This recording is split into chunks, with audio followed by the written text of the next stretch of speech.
welcome to the deep dive. We know you're busy, so we're getting straight into it. Yeah. The April 2025 economy, specifically how the Trump administration's tariffs might be affecting your money.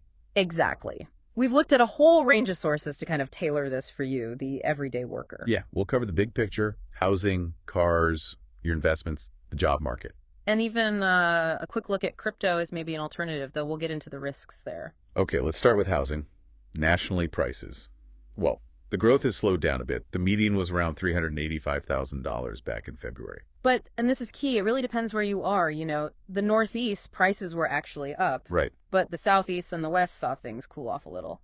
And those tariffs, people need to keep an eye on building material costs potentially going up because of that, right? Definitely. That's a real possibility. And mortgage rates have been jumpy. Mm-hmm. They dipped into the mid 6% range earlier in April, but then spiked up past 7%, 7.06% mid-month, largely because of that tariff uncertainty. So even with more houses maybe coming onto the market, affordability is still just a huge problem. It's a massive hurdle. You mentioned the affordability index. I mean, the stark reality is nearly 60% of U.S. households just can't comfortably afford even a $300,000 home. Wow. 60%. Yeah. It shows this gap between wages and housing costs. It's persistent. Okay, let's pivot to cars then. Another big expense. New car prices are still sky high, aren't they? Near record highs, yeah. Around $48,000 on average in March. And used cars, well, they ticked up too, over $25,000 in April.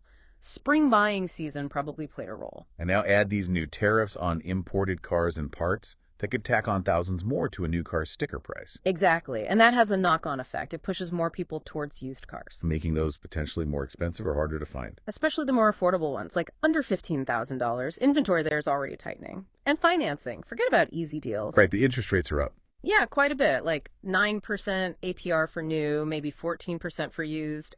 That's 0% financing. Really only if you've got perfect credit. Okay, so housing and cars are feeling the pressure. What about investments? How's the stock market handling all this? Volatile is the word.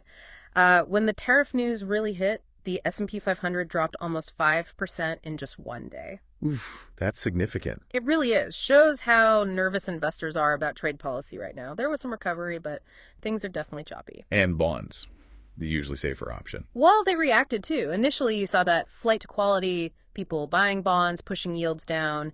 But then longer-term yields actually started rising because of inflation worries linked to the tariffs. So even bonds aren't straightforward. So the advice remains pretty standard then. Think long-term, diversify. Absolutely. Diversify. Keep some cash reserves. Maybe look at things less sensitive to inflation and, be mindful of taxes. Boring, maybe, but important in times like these. Makes sense. Okay, jobs and paychecks. What's the latest there?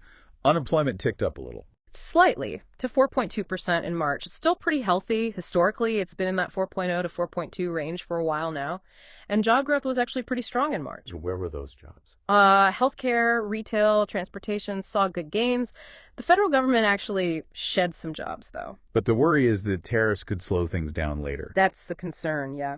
Especially for manufacturing, retail, anything linked to exports, we are seeing consumer worries about job security creeping up. And wages, are they keeping up? They're growing moderately. Average hourly earnings hit $36 in March. That's up 3.8% over the year. And low-wage workers have seen some decent gains recently, outpacing inflation for a bit. The but is that tariff-induced inflation could eat away at those gains. Precisely. That's the risk. Something to watch closely in your own industry. Okay, last area, cryptocurrency. Bitcoin, Ethereum, all those others. What's the takeaway for the average person just trying to manage their finances? Look, it's dynamic. It's definitely speculative. High potential returns, yes. Substantial risks, also yes. So, tread carefully. Extremely carefully. It's volatile. The rules are still being written, frankly, and scams are, well, they're out there. So it's not really a replacement for traditional savings or investments.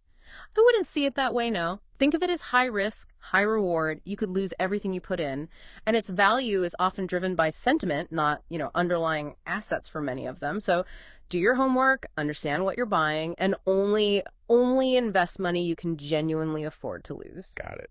So wrapping up, the big theme for April 2025 seems to be this uncertainty largely driven by the tariff situation affecting pretty much everything. Yeah, housing, cars, investments, maybe jobs down the line. It really highlights how interconnected everything is. So for our listeners, the key is really paying attention to their local markets, watching how trade news hits the stock market. And keeping an eye on job trends in their specific field. Staying informed is crucial. Definitely. In this kind of shifting landscape, learning and keeping a balanced view is, well, it's essential. A final thought for everyone listening. What surprising connection between all these economic pieces struck you as most relevant to your situation? Good question to ponder. Thanks for diving deep with us today.